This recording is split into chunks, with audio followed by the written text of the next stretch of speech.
both targeted therapies and CAR T cells in CLL might encounter resistance. And in particular for CAR T cells, T cell dysfunction is a big issue.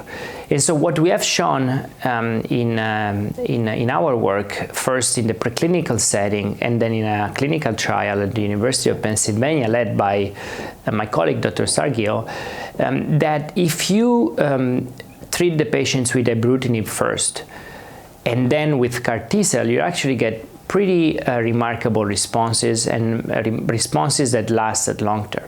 Why is that the case? Well, we think that Ibrutinib improved the function of T cells directly by inhibiting ITK, which is a kinase that is expressed in T cells, but also because Ibrutinib reduces the burden of CLL, and as a consequence, the T cells function better.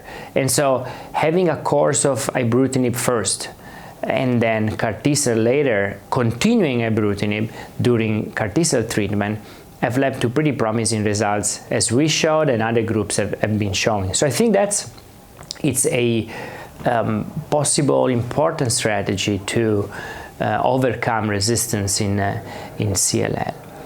More recently, we have shown that you can combine Venetoclax with CAR T cells, but there is the issue that Venetoclax is toxic to the T cells, to the CAR T cells, and so we developed a construct that makes the CAR T cell resistant to Venetoclax. So you can now combine Venetoclax and this modify CAR T cells and get very nice responses, at least in our preclinical models that have been published.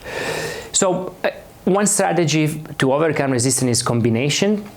Other strategies could be to engineer the CAR T cell, for example, using CRISPR-Cas9 or using next generation constructs and so on that make the T cell more functional. So all these approaches are now being tested in the clinic, and I think that the clinical results will be reported soon.